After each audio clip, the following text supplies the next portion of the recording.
Out of nearly 200 countries on Earth, only 3 have never officially adopted the metric system as their primary measurement standard: Myanmar, Liberia, and the United States. Everywhere else, people measure distance in meters, weight in kilograms, and temperature in Celsius, while Americans continue confidently using miles, pounds, and Fahrenheit, almost completely unaware of how unusual that actually is on a global scale. This isn't because nobody ever tried to change it. The United States has actually attempted to switch to the metric system multiple times throughout its history, and each attempt ultimately failed for surprisingly specific, well-documented reasons. So why exactly did America end up as one of the last holdouts on Earth? To understand why America still uses these units, we first need to understand where they actually came from. The imperial system that the United States inherited originated in England, evolving gradually over many centuries from a chaotic patchwork of informal, regionally inconsistent measurement units used throughout medieval Europe. A foot, quite literally, was originally based on the length of an actual human foot and varied noticeably from region to region, and even from king to king, depending on whose particular foot happened to be used as the official local reference standard at any given point in history. An inch was traditionally defined as the width of an adult human thumb, while a yard was supposedly based on the distance from King Henry I's nose to the tip of his outstretched arm, according to popular historical legend, though historians debate exactly how literally true that specific origin story actually is. England gradually standardized these units over centuries, eventually exporting this entire system to its colonies around the world, including the 13 American colonies, well before the United States ever became an independent nation in its own right, which is precisely why these specific units became deeply embedded in everyday American life from the very beginning. Meanwhile, across the English Channel, France was developing an entirely different approach. During the French Revolution in the 1790s, French scientists set out to create a completely new measurement system, one based on logical, consistent, scientifically derived units, rather than arbitrary historical references like royal body parts or regional folk traditions. The meter itself was originally defined as 1/10,000,000th of the distance from the North Pole to the equator, measured along a specific meridian line running directly through Paris, an ambitious and remarkably precise scientific undertaking for that particular era of human history and available technology. This new metric system used clean, logical base 10 relationships between units, meaning you simply multiply or divide by 10 to convert between different scales, a dramatic simplification compared to the imperial system's notoriously inconsistent conversion factors, like 12 inches per foot or 16 ounces per pound. The metric system spread relatively quickly across continental Europe throughout the 19th century, as newly unified or modernizing nations sought a standardized, internationally compatible measurement system, specifically suited for the rapidly growing demands of international trade, scientific research, and industrial manufacturing during that transformative historical period. By the late 19th century, an international treaty called the Metter Convention, signed in 1875 by 17 countries, including, notably, the United States itself, formally established international cooperation and oversight specifically over maintaining consistent, universally recognized metric standards across all participating member nations worldwide. Wait, so the United States actually signed on to the Metter Treaty back in 1875? Yes, genuinely. America has had the legal authority to use the metric system domestically since that exact year, but signing an international treaty turned out to be an entirely different matter from actually convincing an entire country to change its everyday habits.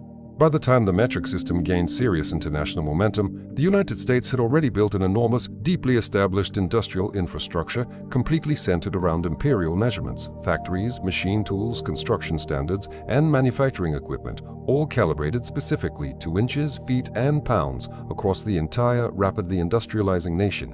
The sheer economic cost of converting all of that existing infrastructure, retraining millions of skilled workers, retooling factory machinery, and rewriting countless engineering standards and reference documents appeared. At the time, genuinely enormous and disruptive, especially compared to simply continuing to use a familiar system that, while admittedly inconsistent, still functioned perfectly well in practice. There's also a significant cultural and psychological factor at play here. Unlike many other countries that adopted the metric system specifically following a revolution, a war, or a complete deliberate societal reset, The United States never experienced that same kind of disruptive historical break that would have naturally provided a convenient, low-friction opportunity to switch over. Public resistance to switching has also remained consistently strong throughout American history. Survey after survey has shown that most ordinary Americans simply don't feel any genuine pressing need to switch, since they already understand their own existing units perfectly well and have honestly never personally suffered any serious practical inconvenience from continuing to use them.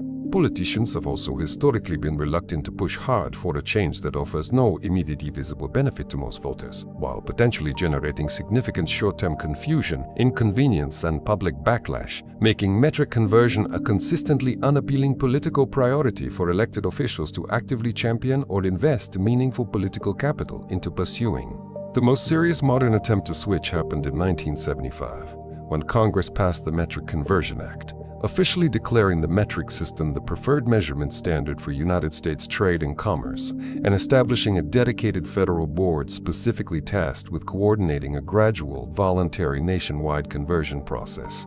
Crucially, though, the law was entirely voluntary, with absolutely no mandatory deadlines, no legal penalties for non-compliance, and no meaningful enforcement mechanism whatsoever, essentially encouraging businesses and individuals to switch over at their own pace, on their own schedule, if and whenever they personally felt like doing so. Without any real enforcement or genuine urgency behind it, public and business interest in voluntarily converting gradually faded over the following years, and the Federal Coordinating Board created specifically to oversee this transition was eventually defunded and quietly disbanded entirely by the early 1980s. Just a few years later, some individual industries did successfully convert during this specific period, including pharmaceuticals, scientific research, and large segments of the automotive manufacturing industry.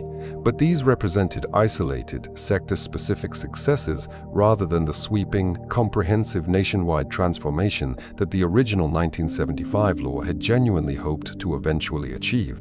Here's something genuinely surprising. The United States actually already uses the metric system far more extensively than most Americans ever realize, quietly hidden in plain sight throughout countless areas of everyday life that people simply never stop to consciously notice or think about. Scientific research, medicine, and pharmaceuticals in America operate almost entirely in metric units.